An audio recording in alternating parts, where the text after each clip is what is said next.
Well, it's afternoon, so good afternoon to everybody, and welcome to this side event on leaving no one behind, using a multidimensional approach to eradicate poverty and monitor SDG progress at the national level. Excellencies, ladies and gentlemen and dear friends, Your Excellency Ms. Gloria Alonso, Minister of National Planning from Colombia, Ambassador Mr. Modest Mero, UN Permanent Representative of Tanzania, who is on his way, Ms.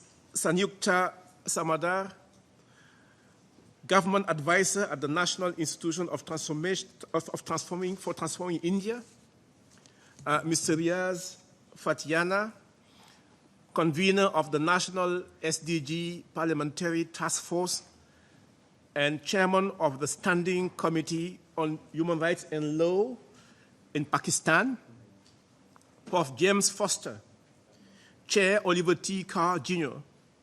from George Washington University, and last but not least, my co-host and accomplice for this event and for many, many other intellectual endeavor, Prof. Sabina Alkire, Director of the Oxford Poverty and Human Development Initiative, better known as OPHI.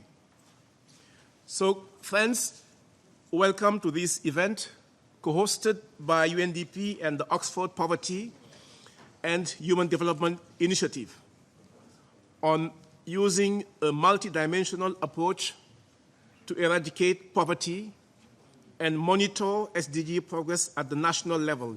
As we know, poverty is complex and multifaceted. While income-based measures are useful, and we're doing it since early 1990s, UNDP has attempted to measure what matters most for poverty, for people to live fulfilled lives beyond just incomes. Yesterday, UNDP and OPHI launched the new figures for the Global Multidimensional Poverty Index, known as MPI. And you must have seen the report. If you don't have copies, we have extra copies that will be given to you during the discussion or when we finish.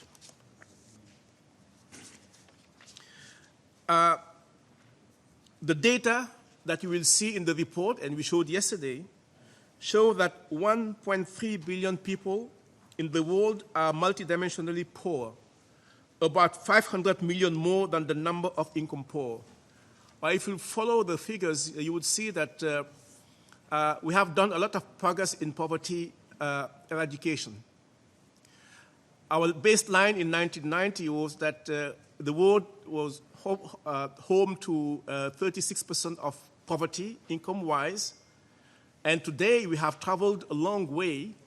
The rate is 8%. It's something that we have to celebrate. But when you look at it from a multidimensional angle, we have reason to worry. The ratio is about 17%. So there is work still to be done. With more than 2/3 of the people in multidimensional poverty living in middle-income countries and not in low-income countries, it no longer makes sense to describe countries as simply rich or poor, and poverty is anatomically everywhere. The adoption of a multidimensional approach in the measurement of poverty allows to obtain a more comprehensive picture of those who are living in poverty and where they are located. To further support countries, UNDP and OPHI are launching today a handbook on how to build a national multidimensional poverty index, MPI, to develop a more holistic understanding of what poverty means in national and subnational contexts. And this is the report that we'll be launching today, and you'll be having your copies. And I pledge here that although it is in English, we're going to translate them in French, in Arabic, in Spanish and other UN languages. So be with us. This approach can broaden national and local ownership to eradicate poverty in all its forms and to address the deprivation that leave people behind. National MPIs can be a useful tool to monitor progress on the SDGs, and it can be used for different policy purposes. For instance, to align programs, policies, and budgets to motivate the coordination between ministry, the coordination between national and subnational government, or to strengthen transparency and accountability. National MPIs can help identify who is living in poverty by revealing pockets of overlapping disparities within and across groups in different parts of a country, and how these deprivations change over time. Currently, several countries are developing national MPIs, which are adopted to reflect their own specific poverty priorities and national context. The governments of Colombia, Mexico, Bhutan, Chile, El Salvador, Costa Rica, Honduras, Malaysia, Vietnam, South Africa, Ecuador, Pakistan, Armenia, Mozambique, Panama, Nepal, Dominican Republic, Nigeria, Sierra Leone, the Philippines, and Afghanistan, among others, have implemented and included national adapted multidimensional measures of poverty in their long-term social development strategies. While even the city of Ho Chi Minh in Vietnam and the state of Minas Gerais in Brazil and Andhra Pradesh in India have done so at the local level. In Mexico, the national MPI is an important policy tool. For example, a campaign against hunger was launched in 2013, and the national MPI helped to define hunger based on the national MPI deprivations and to coordinate efforts from different ministries to tackle those deprivations and to assess progress. In Honduras, a multidimensional approach has helped the country to produce a resourceful, unique registry of beneficiaries. This registry has been helpful targeting individuals and households with simultaneous deprivations so social programs can reach those who need them the most. Authorities in Honduras can monitor progress for a set of indicators almost in real time. This is quite fascinating. An interesting example of the multiple application that an MPI can have is the Vulnerability to Climate Hazard Index in the Dominican Republic. The index was developed within the framework of the National Program for Poverty Eradications. Its objective has been to integrate the variables of poverty, environment, and climate change to reduce the vulnerability of households. Today, we will hear valuable experience from 4 countries. UNDP is honored to have partnered with so many of you in your development of national MPI measures, including MPIs from Tanzania to Pakistan. It is very clear that with better measurements tools that feed into more effective and efficient poverty reduction policies, we can help ensure that no one is left behind. Let me now turn to my first panelist, Ms. Sanyukta Samada, Specialist Government Advisor on the Sustainable Development Goals at the National Institution of Transformation, India, called NETI. According to estimates released by UNDP and OPHI for the global MPI, which you have seen yesterday,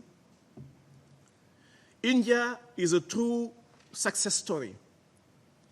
In 10 years, India has nearly halved its number of MPI poor. This is a massive gain. This means more than 270 million people out of poverty. This is clearly a moment for celebration. But let's hear more from Ms. Samada on what has been learned, the challenges and opportunity ahead. So Samada, like my other panelists, I will give you 6 minutes to give us the snippet of your philosophy. Over to you. Thank you, Chair. A very good morning, Excellencies, distinguished ladies and gentlemen. So as Chair remarked, I give you the India story.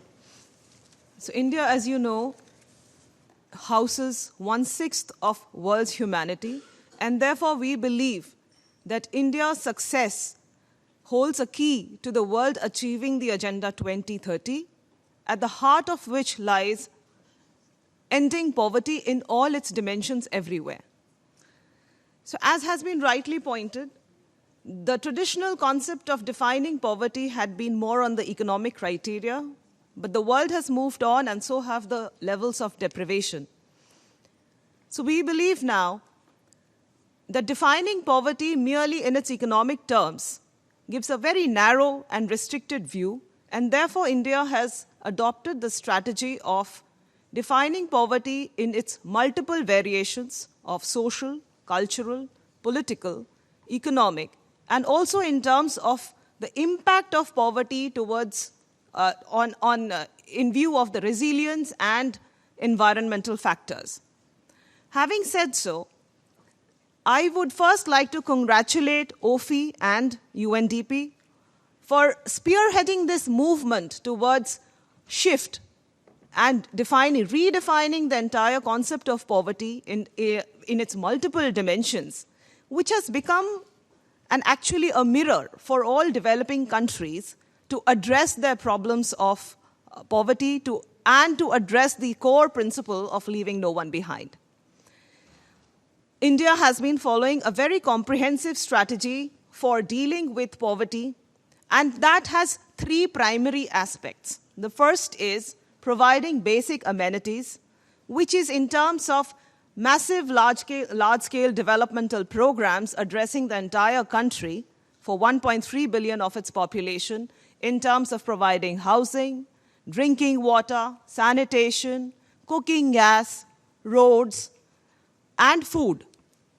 Apart from this entire programs of providing basic deliveries, basic services and basic amenities, the second aspect of the poverty eradication and the poverty combating program has been social protection.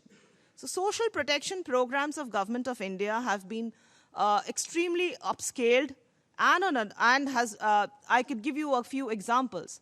So we, in the last 3 years, we launched the world's largest national health protection scheme, which is also called the Ayushman Bharat, which targets 500 million population in terms of 50 million households, and provides an insurance coverage, a comprehensive medical insurance coverage.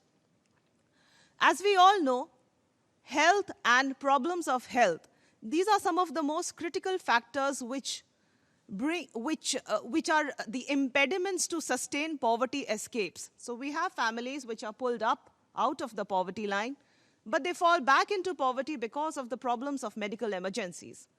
Social protection systems like old age pension systems, the health protection systems, these are primary implements of ensuring that sustaining the poverty escapes in the country. However, no country can succeed in terms of improving the poverty, raising families out of poverty unless there is a large-scale and comprehensive skilling, employment, and employment generation and program. So some of the biggest programs that India has in terms of guaranteeing employment, like the Mahatma Gandhi National Rural Employment Guarantee Act, which is a legislative framework for ensuring employment to the rural poor. Then a variety of skilling programs in terms of Prime Minister's Kaushal Vikas Yojana. These are various skilling programs in different sectors. Apart from that, what is also has been done to dovetail the skilling with generating employment is a scheme of credit, easy credit and microcredit for the startups, for self-employment enterprises, for small and micro enterprises. So this entire basket of programs, which covers the basic amenities, social protection systems, skilling and employment, and financial inclusion, I believe this multi-pronged strategy of Government of India, along with all the states, has been a key to achieving the results which Mar just mentioned, in terms of the fact that in the last 10 years, the impact of multidimensional poverty has actually halved, the incidence has halved, and 271 million people. And let me tell you, from the bottom, 40% of the population have been moved out of the poverty.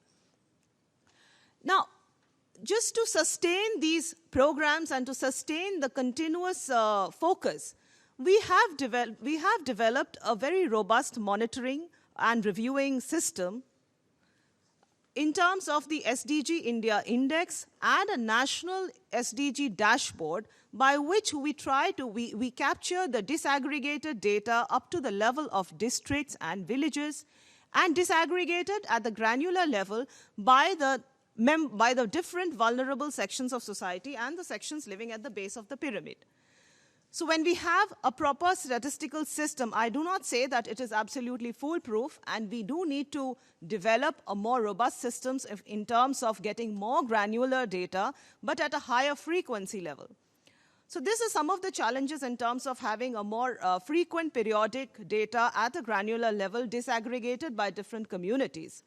So this is one of the areas where I would request OPHI and UNDP to partner and develop some kind of a peer learning mechanism in trying to understand how the global MPIs and the national level MPIs can rely on reliable, frequent, and disaggregated data systems which do not have a span of, more than 3 years, should be at least, once in 2 years. So this kind of data systems, this kind of indicators would actually help in giving a mid-course policy correction, and also a mirror in terms of how effective we are in our combat against poverty. I would also like to place on record my appreciation for certain states in India, like Maharashtra, like Andhra Pradesh, which have gone ahead and developed their own state-level MPIs. And this is a way in which this country is progressing, and we are now thinking in terms of collaborating to supplement the socio-economic caste census that we have already in place in India, which takes into account 14 points of deprivation in analyzing poverty, and to move towards the MPI in terms of different states and the entire country. Thank you.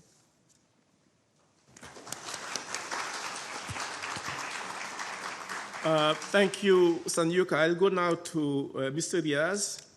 As you know, Pakistan released in 2016 for the first time its MPI estimates, which are homed in their Vision 2025. It's a country that is addressing poverty reduction, having on its horizon a long-term vision. So, Mr. Riaz, in 6 minutes, would you share with us your experience? Thank you, Mr. Delay. I'm also grateful to UNDP who invited me or gave me a chance to speak few words. Ladies and gentlemen, good afternoon and Assalamu alaikum. Let me first, I really am grateful to UNDP and OPHI who organized this event. Pakistan adopted MPI as an official poverty index along with National Income Poverty Program in 2016. We produced our first national MPI report in 2016 through a partnership between the Planning Commission of Pakistan, UNDP, and the Oxford Policy and Human Development Initiative, OPHI. Since then, we have made extensive use of MPI in the following ways. First, we have used MPI for targeting districts which are backward.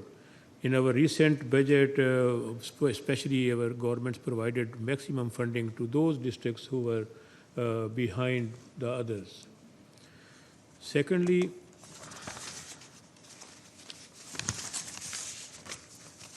We have used multidimensional poverty as a tool to inform poverty and social protection programs. We have recently launched a $1.2 billion US Poverty Alleviation Fund program. The entire focus of this program is to reduce multidimensional poverty. Thirdly, we are using multidimensional poverty as a benchmark to assess our progress and achievements. Our national SDG framework has yet specific targets for reducing multidimensional poverty. Similarly, the provinces have used multi-dimension for provincial policies and plans as well, because Pakistan is a federation, so there are 4 big provinces, and every province has competent to spend their money, and they are also planned accordingly. I would like to say that Pakistan is one of those countries who adopted a multi-dimensional approach to poverty measurement and targeting the use of MPI for such purposes. Ladies and gentlemen, as we have hands-on experience in the use of MPI, I would now like to share a few thoughts for those countries who may like to use multi-dimensional poverty for their policy discourse. First, MPI is more useful for targeting if it could provide as much sub-national and national estimates as possible. We have noticed that sub-national estimates, especially district and provincial estimates, are very important to identify regions with required more attention of the government. Secondly, it's advisable to use data set which could provide context-specific information. In our case, we used the Pakistan Standards of Living Measurement Survey rather than DHS, as the former could provide sub-national estimates. Third, the choice of indicators is also important. We used the indicators which were more urgent in our case. And lastly, it's important to create wider ownership for the methodology and indicators to be used for construction the multi-dimensional poverty index. We carried out a national consultation process engaging provinces to decide on the list of indicators to be used for the multi-dimensional poverty index. We spent at most a year on consultative process, but we thought that political ownership is as important as technical soundness for the official use of MPI. Moving forward, we hope to update the multidimensional poverty estimates next year when the new household data will be available. Ladies and gentlemen, let me reiterate that poverty is a multi-faced phenomenon therefore multidimensional poverty estimates capture the multiple aspects of poverty and hence presents a more comprehensive picture. At the end, I would like to thank once again. Here, at present, new government came in force from August 2018, and our Prime Minister spoke in his first speech that we are going to eradicate poverty through human development. So we announced a welfare program first time, where widows, orphans, old age people, and unemployed people are being beneficial from this fund. Secondly, we also provided a big fund for youth empowerment, youth employment, and youth capacity building of youth. Thirdly, we also giving maximum support to women to start their own businesses. So I think our constitution is also provided guarantees from Article 8 to 40. The state is responsible to provide shelter, education, health care, and special kind of funds for unemployed and too much poor people. So I hope we will be able to reduce hunger and poverty in due course. Thank you again.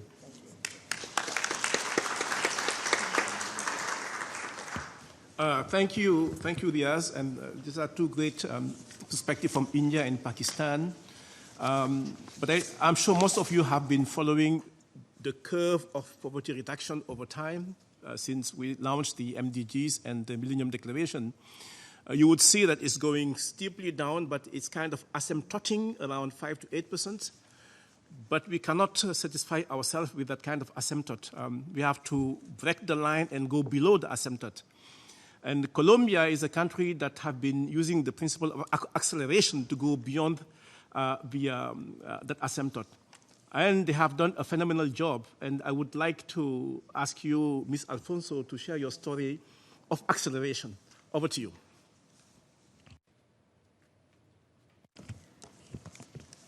Thank you, Chair. And good afternoon, ladies and gentlemen. Thanks for the invitation.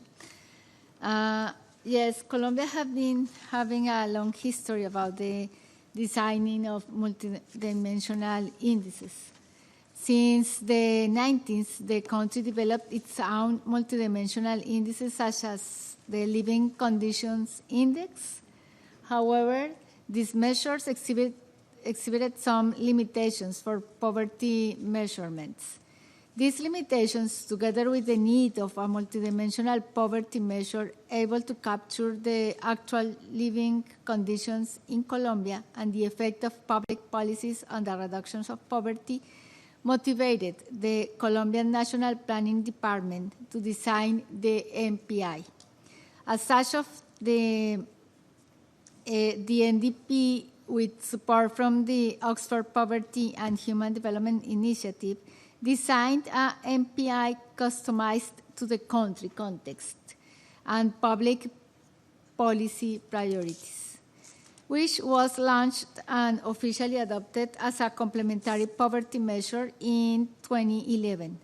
The Colombia MPI was designed with the aim to guide and track public policy. It combines 15 indicators grouped into 5 dimensions: household education conditions, childhood and youth conditions, labor, health, and access to household utilities and living conditions. I have like a presentation, but it's okay.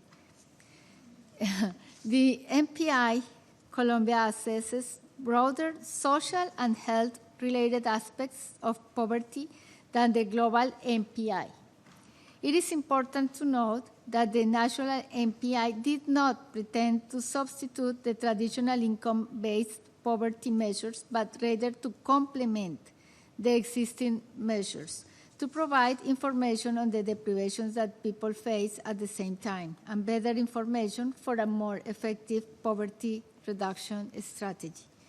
These measures have proven to be very useful for tracking multiple deprivations, to monitor public policies by sector, and to design poverty reduction goals. As such, in the recent National Development Plan, NDP, 2018 through 2022, that was approved by the Congress, the MPI was included as one of the key indicators to track poverty reduction, and also it continues to be one of the most important tracking indicators of the monitor accomplishment related to SDG 1 and the SDG agenda. Therefore, the NDP set as a goal to reduce the population living in multidimensional poverty from 70% to 11.9%. It is almost 2.9 million people, which taken out from poverty by 2022. In setting this goal, it was also necessary to establish the contribution of each MPI indicator to overall MPI poverty reduction. This entailed linking each indicator to sectoral programs and interventions, and it also highlighted the need for a cross-sectorial coordination mechanism at the national level that provides guidance and ensures that all interventions meet the efforts required to achieve the overall MPI goal. In an effort for a better coordination of policies and poverty reduction programs, the National Development Plan established a high-level committee for policy reductions. We call it an equity roundtable, chaired by the president and comprising all the ministers involved in the national poverty reduction strategy. One of the key objectives of this roundtable is to monitor the progress of the overall MPI and each of the MPI indicators to ensure that the targets are on track and the overall goal will be met by 2022. Moreover, starting 2020, MPI will be available at the subnational level as new data on household is being collected to update the existing information. From our tool to do that, which call it the SISBEN, our national database for targeting subsidies. This will be another important tool to track poverty goals and to assess the effectiveness of social programs. Last, I would like to congratulate this Oxford initiative for the excellent handbook that is being launched today. It will be very useful and very valuable to learn from other country experiences, and we also hope that some other countries can learn from our experience in designing and on the use of the measure to guide public policy. Thank you very much. Thank you, Ms. Alfonso. This was truly enlightening, this Colombia experience on doing acceleration.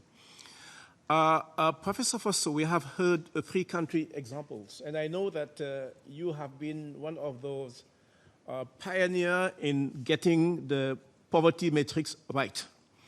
But I'll ask you a challenging question because you have been yesterday listening to Sabina, your co-pioneer, and Akim Steiner, on these fantastic results of the MPI's adventure.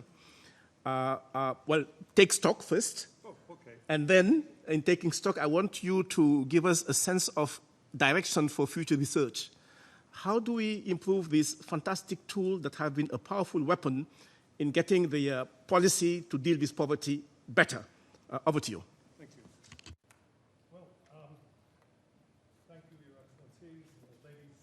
Ladies and gentlemen, thank you.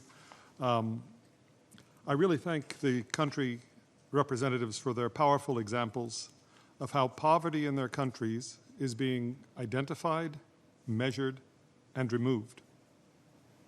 So what is this new handbook all about? It's a practical guide for countries to create their own well-grounded statistics, reflecting local values on what constitutes poverty. It's a step-by-step instruction booklet drawn from the experiences of peer countries as recounted by OPHI and the UNDP, beginning with the dimensions of poverty, the priorities and weights on dimensions, and all the other elements of multidimensional poverty measurement, as Sabina will describe in just a second.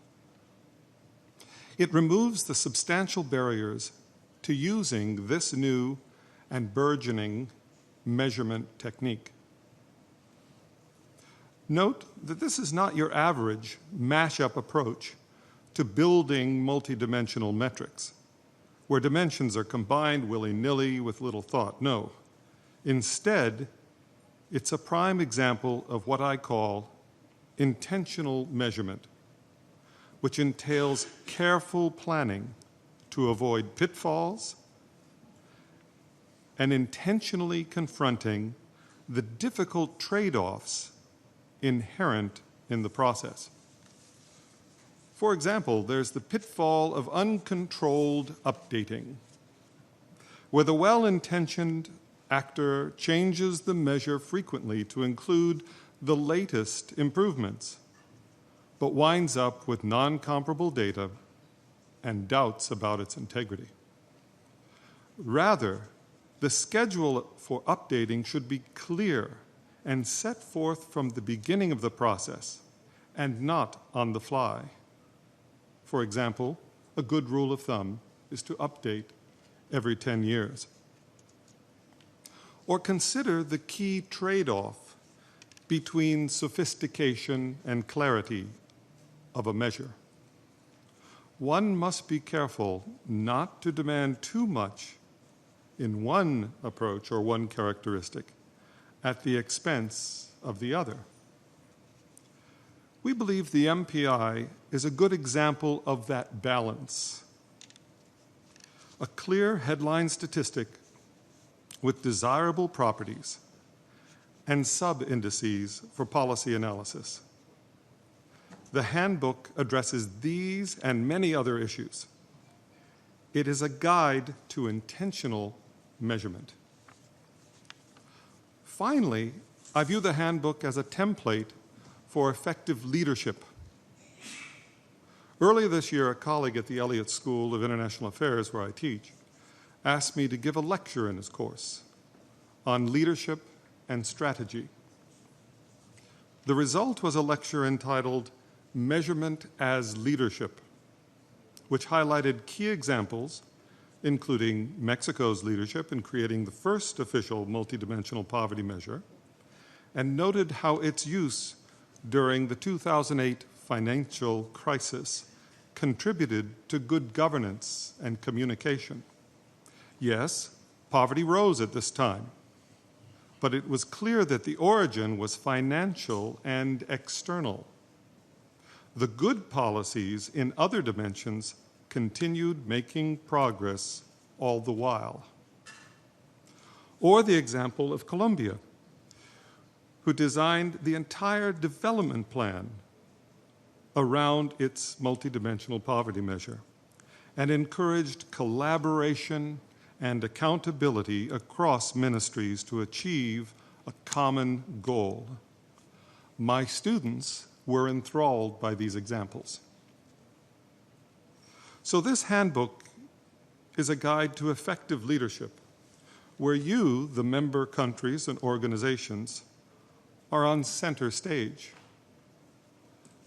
Those are my comments. Now, to address your question, clearly, one of the main issues that we are all facing at home is inequality. Inequality has expanded in many places within countries. Across countries, it's a mixed bag.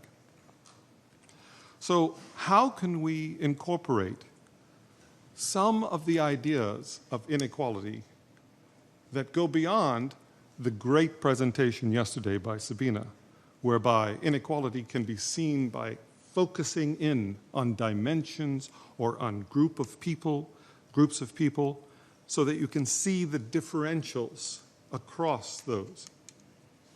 Instead, it might be helpful to look at an overall index, and so Sabina and I have just written a paper called The Role of Inequality in Poverty, which extends the basic MPI and the headcount ratio to a measure that incorporates inequality within it. Now, it turns out that many of the results you will find empirically are similar to the base MPI measure. The MPI measure is still the main one. But you can capture the nuances that come from inequality as you move within the country and across the country. So that's how I would answer your question. Thank you.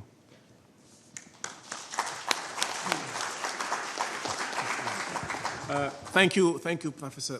Friends, this moment reminds me 1990s. At that time, I was a very young economist, and I was fascinated when I listened to Amartya Sen and Mahbub Ullah, who came to UNDP to create the Human Development Index. That was a high moment. But this is a high moment, too. It's my second high moment to see us designing a better way to measure poverty and to guide policy to deal with acceleration to bring down poverty out of the grooves of our constants. And Sabina, you have been not only a pioneer, but a priestess, I don't know how to say it in English, in prêtresse, in conceiving this very powerful weapon to guide policy making. I will leave it to you to inspire us again and tell us what do we do? How do we understand this very powerful weapon that we call the handbook? And how do we land it on the hands of policymakers? Over to you. Thank you so much, Mar. I think the first thing I would like to recognize is that the handbook, like all that we do, is very much a team effort. And our gratitude is to Serge Capto in this room, in UNDP Capto, for initiating this collaboration and really seeing how the work could go together. And to a joint team of UNDP and OPHI, including Adriana Conconi, Monica Pinilla, Ana Vaj, Corinne Mitchell, Gonzalo Hernandez Licona from our side, and others from UNDP. And our job was to listen to the emerging lessons that were coming from many countries and try to do something that would be genuinely useful. So to give a bit of a background, we had already written an academic book with James, with some postdocs. It's published as full text online, and it will put you to sleep if you have insomnia because of jet lag. It had lots of equations, it had lots of formalities, and it was useless for the practical purpose of building an MPI that actually is also a political process. It requires passion and leadership. And so the handbook came out of the recognition that we need a different kind of a tool to put in the hands of the people who can actually do the job and use, as Mar said, the weapon of fighting poverty. So it was 2 years in the making, lots of conversations, and it's a team effort. So our primary purpose was to enable a South-South network to learn one from another of how to develop an MPI so that it doesn't sit on the steps of a statistical office, but it actually, as Pali Lahola, former Chief Statistician General of South Africa, said, breaks down the barriers with politicians. He said earlier statisticians had lobbed their statistics over the wall, but now we need to break down the wall and talk with the policy actors when we design statistics so it meets their purposes. It meets Colombia's 2018 to 2022 national development priorities front and center. And the second is we needed evidence of how other countries had used it because it is inspiring and it's informative and others can learn, whether it's from Colombia that launched in 2011, from Pakistan in 2016, from states in India, and from the evidence of India's work using the global MPI. So that was our goal, was to have a tool and to have some stories. So our aim was not only to give a book for the young people who know Stata in computers who will work on the data sets, but we needed to give something to them in the statistical offices, but also to whoever is committed in the government, and you don't have to be high level, but somebody who's passionate about poverty to figure out the kind of process, who to involve, how to drive it forward in the political side, and then also stakeholders, academics, civil society, private sector, UN agencies, and other groups that also, in a sense, share this objective of fighting the suffering that affect many. So the purpose of the book, we've already said, was to talk about the processes of building consensus and building momentum for fighting poverty using the MPI on the one hand, and then to talk about the process of developing a rigorous, tailor-made national MPI on the other, so that the technical process and the policy process walked together hand in hand and had, as Riaz Fatiana said, the ownership of the community, although that takes a lot of consultation. So the book has 3 sections, and each is self-contained, so it's not like you have to read it from cover to cover. You can really open it to the section that you're interested in. Section 1 is about the process. So we say, why would you want to build a multidimensional poverty measure to complement a monetary poverty measure? What are the reasons countries have found, not in academic terms, but really in terms of action? The second is who needs to be part of this process, who needs to own the final product. And so when, for example, Seychelles launched its MPI, pilot MPI, we had the president, we had the statistical office, the Minister of Health, the Minister of Family and Social Affairs, and many others present and understanding the process. And then was one communicate not just within government, but outside to the press, the media, the young people, the students, so that everyone understands and can be part of the national project. And then we have country examples. For example, in Chile, how they developed it building on an existing study from a foundation for overcoming poverty. We have the case of Costa Rica, where the private sector took a leading role together with the government in developing and later using the MPI, so it's used by government policy and by businesses to fight poverty among their own employees. And in El Salvador, where in a UNDP-supported study, they went to the grassroots, talked with the protagonists of poverty, learned from their experiences, and designed an MPI that matched those. And then the second part is technical, and it's for your geeks. And so we won't go through that very much, but it has each of the steps that they need to do, hopefully in a simple enough language, so that they can interpret and really understand the statistic. So, for example, in the handbook, something that may be of useful for everybody is that we look at the dimensions that the existing MPIs have. Every Latin American MPI, for example, has work. Afghanistan's MPI was launched too recent for the handbook, but it has a dimension of shocks and insecurity. And then we also look at each indicator. And because the MPIs bring together SDG indicators, we list each indicator, the countries that use it, and the SDG indicator it refers to, so that we see how, in a sense, this is a tool for integrated multi-sectoral policies. And then we also, in a sense, see the data sources. South Africa built its data using a census, and Panama modified their survey to take into account new indicators, for example, on the digital divide. Dominican Republic did an entirely new survey, and Pakistan used an existing survey but with a new tool. So we try to give enough examples that you can locate your own context and work out of it. And then we also give some ideas of the many for data visualization. In Andhra Pradesh or Pakistan, maps were very key. In Vietnam, they disaggregated by ethnic groups. In Bhutan, again, they tracked whether their poorest districts had reduced poverty the fastest. Because visualizing the data so non-statisticians understand and are motivated by it is key. And then finally, and last but not least, we look at how it's being used. And you've heard the examples in Colombia of using it for targeting, in Pakistan of using it for budget allocation, also in Colombia. And we draw on many countries and really how it's being shaped to, with a given fiscal envelope, make those resources more effective tools for reducing poverty. So that's, in a sense, the handbook. I'm sorry to take so long, but our hope very much is that it will be useful, and also that you will know that this is a first edition. And as you innovate, as you improve our experiences, as you feed back into UNDP and OPHI, we would like to reflect your experiences and make this a tool that's a tool of conversation among a community of committed people. Thank you so much.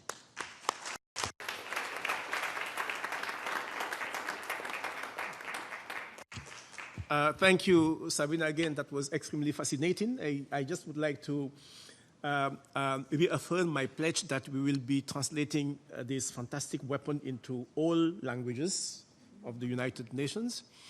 And we'll be also working with OPHI to design an online course that you may use in academia and research and policy institutes. So this will be coming.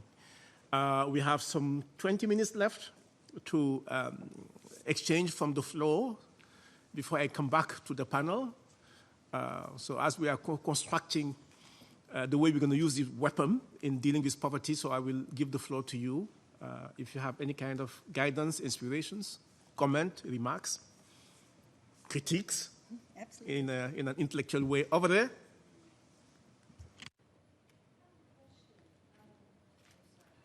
Is the sound working? Okay.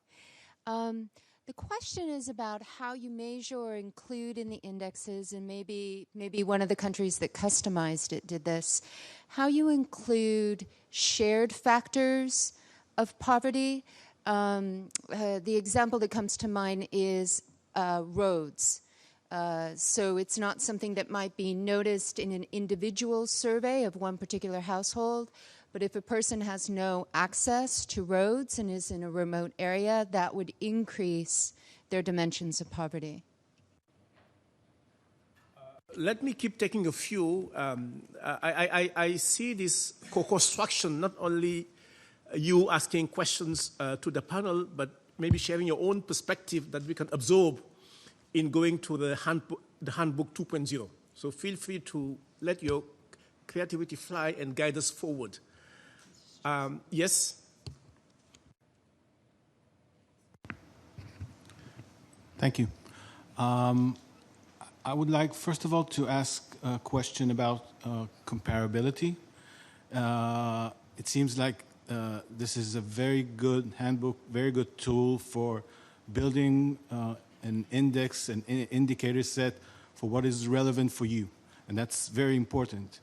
But when we talk about SDGs, we need to be able to make comparisons, international comparisons, and when we talk about, and even if we go to the local level, so if every district, every county selects within a country its own relevant dimensions and different weights, so how can you make comparisons within a country between regions?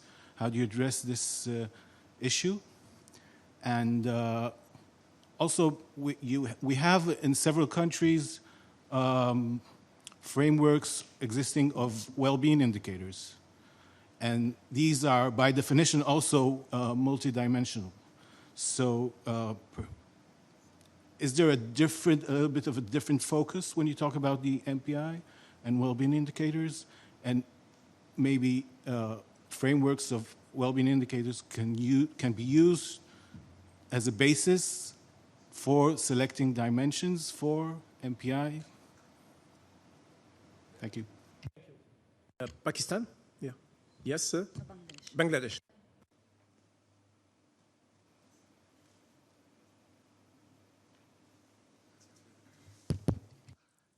Thank you very much for allowing me questioning.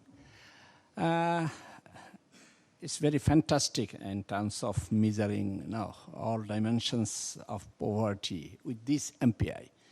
My question is, World Bank is the big stakeholder, actually.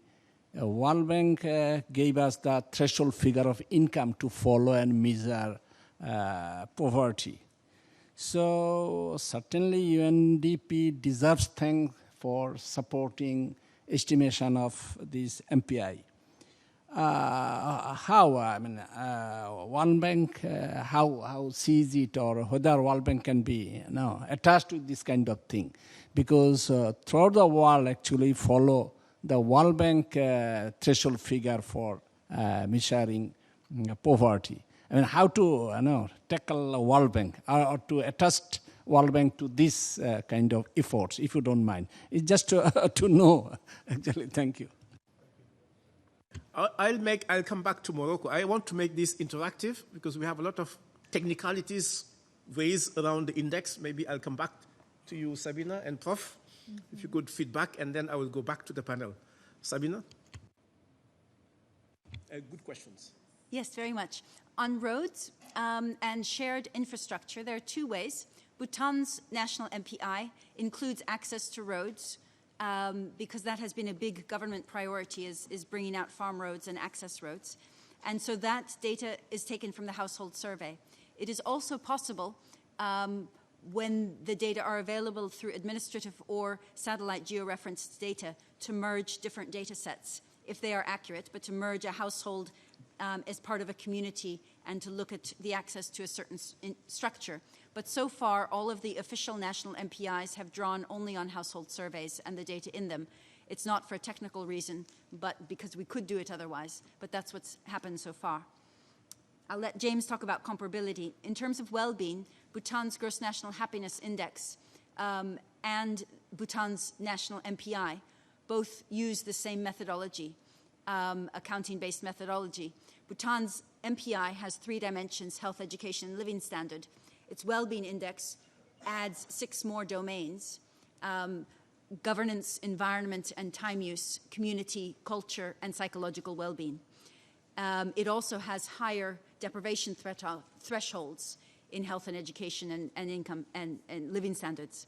So it's possible, in a sense, to have well-being and poverty measures that speak to each other. And what's very interesting empirically in the case of Bhutan is that the least happy regions, multidimensionally, are not the same as the poorest regions. So a well-being measure brings in some of the community health and the psychological health in rural areas, although they are weaker in some other features. So it's quite interesting for a society to start a conversation on the mismatches between these two different angles of looking at it. Chile includes social cohesion in their national MPI, so there are other ways of expanding it in an MPI themselves. Finally, on the World Bank, I'll say something, and others may wish to add, including Mar, but our colleagues at the World Bank are also supporting national MPIs. Eswatini is here, and they've supported Eswatini, Nepal, Armenia, so they are also active in advancing national MPIs.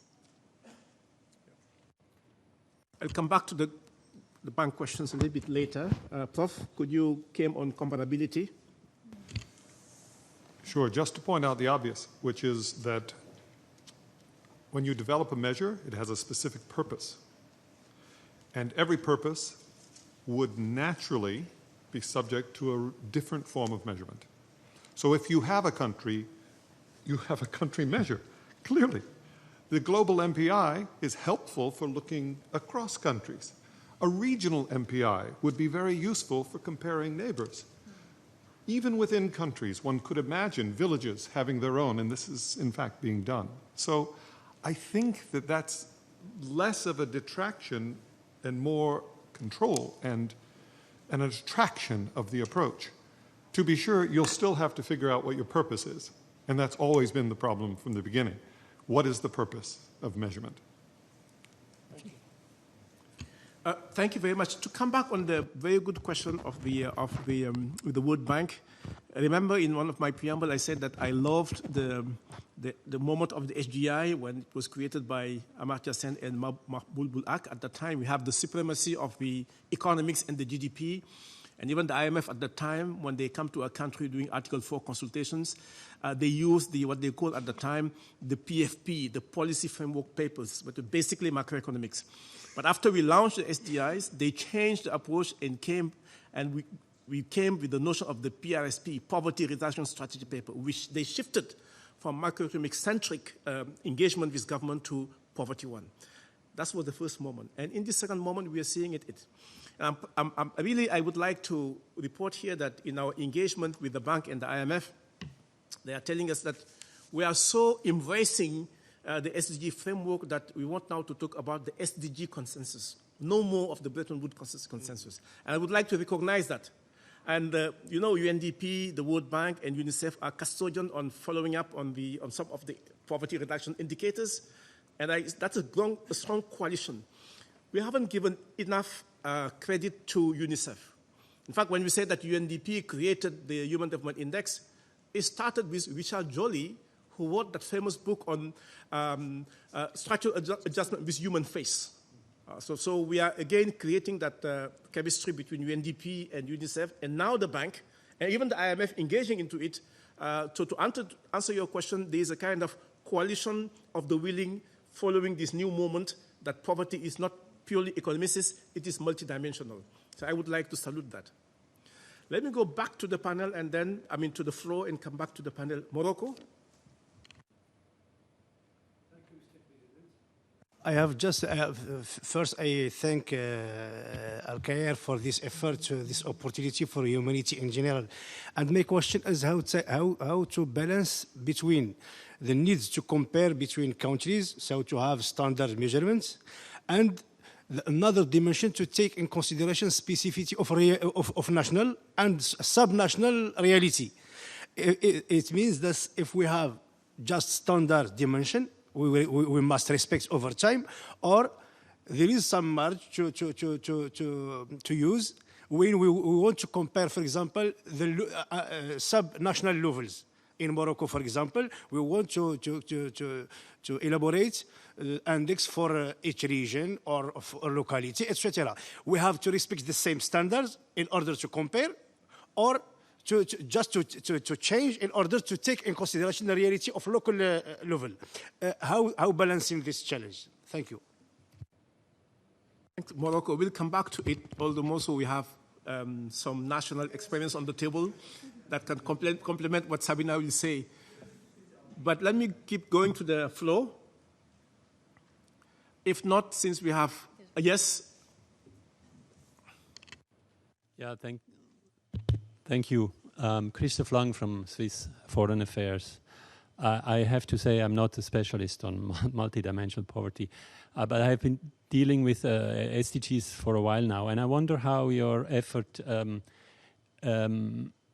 how this fills maybe gaps in measuring progress with SDGs, or in other words, don't you try by being multidimensional to sort of deal with all SDGs? I mean, it goes a bit into the what my colleague said about roads, right? Are you in the end trying to measure everything? That would be my first question. And the second is, do you have anything on data? I mean, we hear constantly lack of data everywhere. Do you have anything in your handbook that helps with these gaps of good and reliable data? And then finally, what if anything, do you have for concerning poverty in rich countries such as mine? UK yesterday in the VNR also said there is a problem of poverty. We acknowledged this last year in our VNR. So do you have anything on the panel? We don't have, if I may say, a representative of rich countries, but we know it's also a problem in our countries, even though we don't speak of extreme poverty. Thank you very much.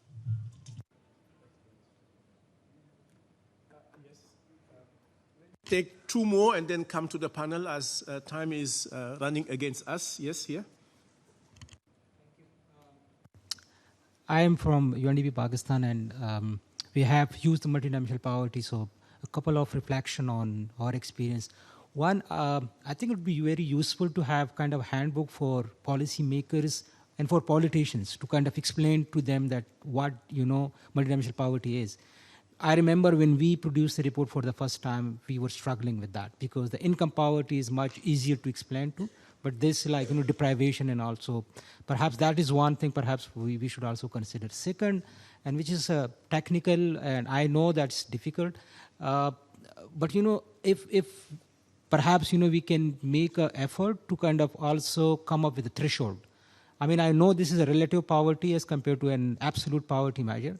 But still, when we engage with the politicians of okay, what should be the acceptable level of multidimensional poverty, that is something perhaps, we struggle with. So just a couple of points. Thanks. Last there, and then I'll come to the panel as time is locking us. Last two then. Over here and then on the... Thank you, sir, for the floor. Rafael Hernandez from Mexico City and the state of Yucatan. And when we are talking about a multidimensional indicator, we use the Coneval measures, and it's a multidimensional. And we can compare to municipalities, states, and even to the countries.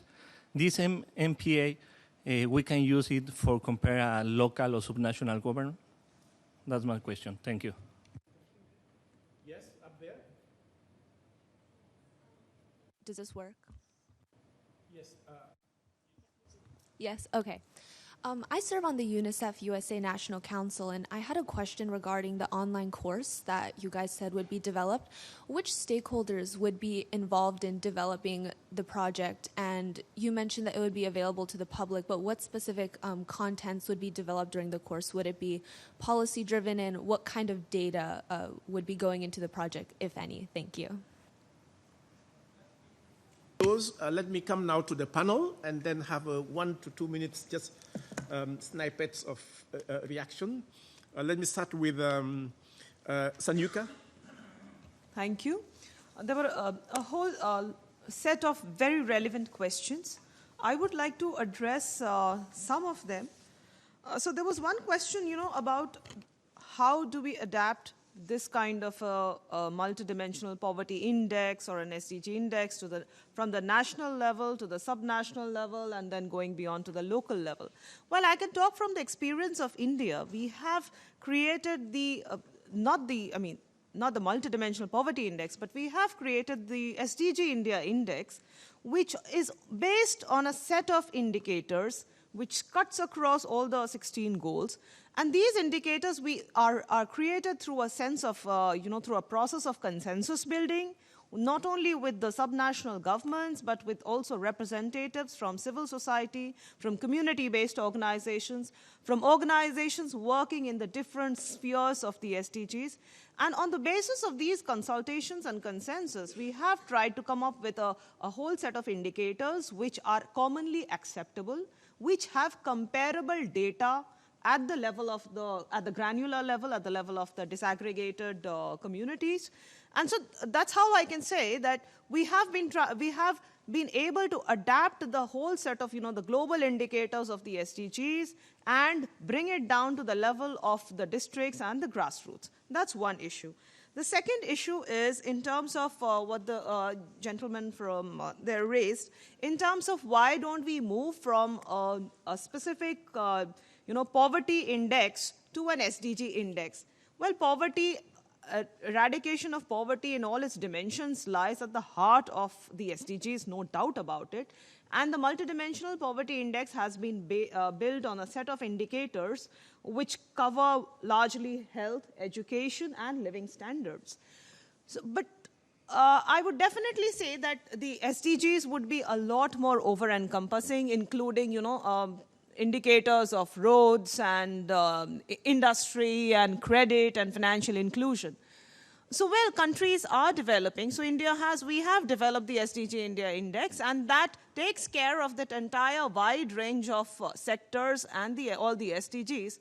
But to have a focused study in terms of poverty and in terms of the dimensions of poverty, along with the figures and the data, I think that is very relevant in terms of developing the national strategy for combating the same dimensions of all the dimensions of poverty. Secondly, the issues of data have been there, and they are there, and that is where to make the statistical systems more robust and to think of indicators, devise indicators which would be comparable across nations, that is a challenge.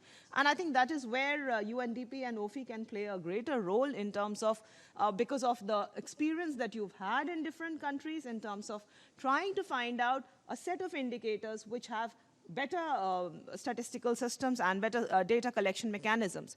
It is in this aspect I would also like to add the movement from relying on official data systems and administrative data systems which already exist in different countries, and to move from there in terms of using more and more technology and innovation-based platforms, online platforms, to collect parallel data systems, to develop a parallel data systems, which would actually help us in more real-time monitoring and more effective monitoring.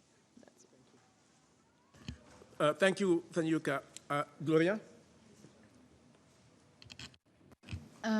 Thank you very much. Maybe I would answer, but also I will ask some questions, especially here to the floor, to Sabina.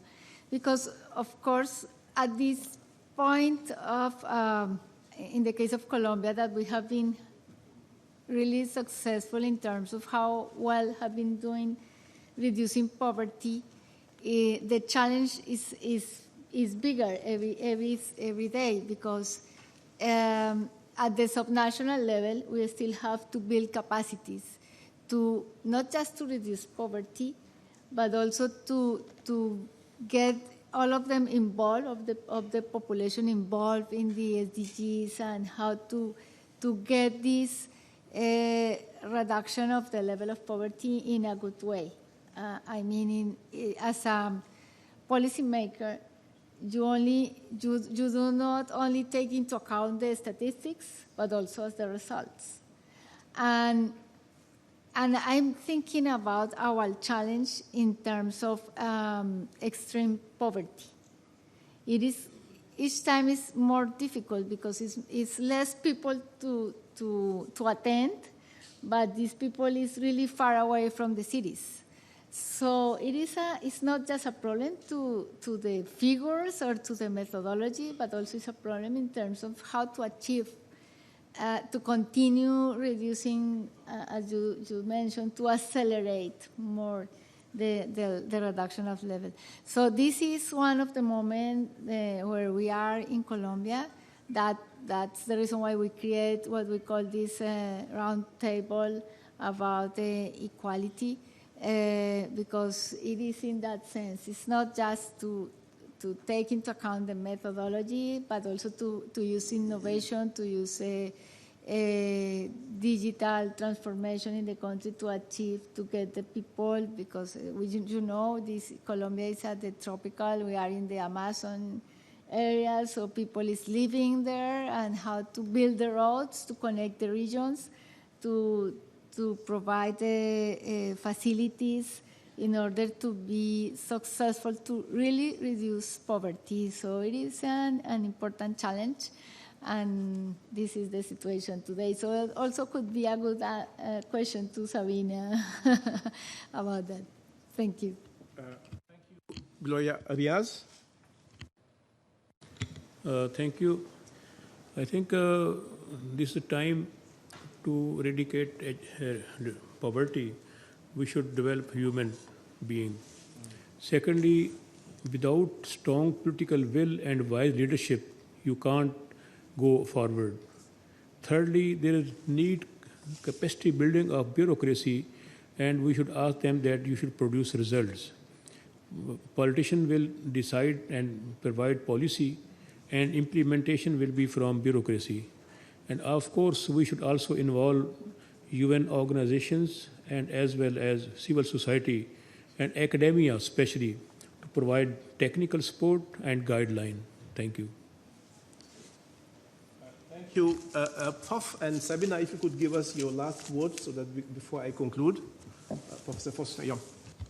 I'll just jump in and mention that the observation that the MPI could apply in a rich environment is dead on, and that is something underway in Spain right now and many parts of the world as well. And I have a particular soft spot for the country that we happen to be right next door. I think the U.S. should be looking at this most enthusiastically at this point in particular because of the political realities and everything else. It's a great time. And I'll leave it to Sabina to capture some of the more technical and other questions. Thanks.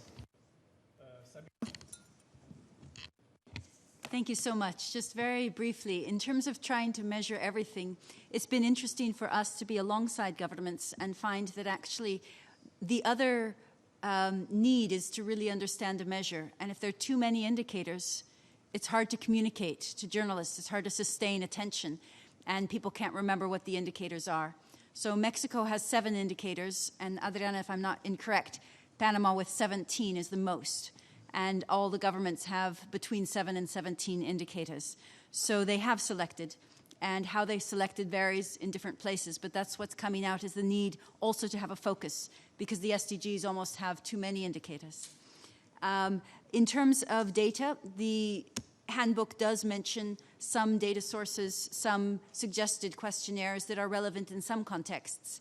But what we do find is that every government does have some data sources, multi-topic, and they may want to improve them or refine them, but that those are updated, although, as Sunyaka said, getting more frequent data is a challenge in some places, but then Colombia updates their national MPI every single year. So it is a rhythm, Mexico every 2 years. In terms of Yucatan and Mexico, in the Mexico MPI, you can go to the municipality level and to the state level using the comparable measure of Mexico's multidimensional poverty measure. Using the global MPI, you cannot go down to the municipality level, but then you can compare Mexico to other countries. So those are the 2 different resources that you have, and they're quite different in the case because the global MPI measures very acute poverty, and Mexico's MPI, of course, is much more tailored to the context. Thank you, Sabina. I think we can close now, and I think I have heard the spirit that came from this discussion, and I take it that you want us to understand that this shouldn't just be, the handbook shouldn't just be an inert document. Beyond the handbook, we have to build also a heart book. But by that I mean the question I got from Pakistan, UNDP and UNICEF is that It's not just a book for practitioners as we know it in a narrow fashion. We have to engage with political leaders, as Riyadu said it, and then political messaging. And then how do we open up beyond academia to civil society and the citizens? So to make it a lively document. So this is, again, a pledge that we can here collectively make, that it won't remain a handbook, but it will be a hard book. But I will conclude by saying that wherever he is, Nelson Mandela is proud of us. You remember his famous saying that poverty is like apartheid and slavery.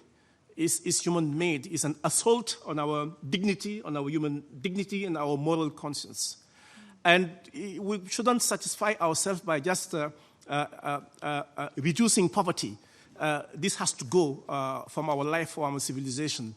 And I believe that having this weapon, and I really call it a weapon, on our a hand and heart weapon, we can deal with it. And I would like us to be part of this movement and don't leave it only to OPHI and UNDP and the panel. And I see all this flow as a part of that movement to really eradicate poverty on the face of the earth. And thank you really for joining hands in this panel. Thank you.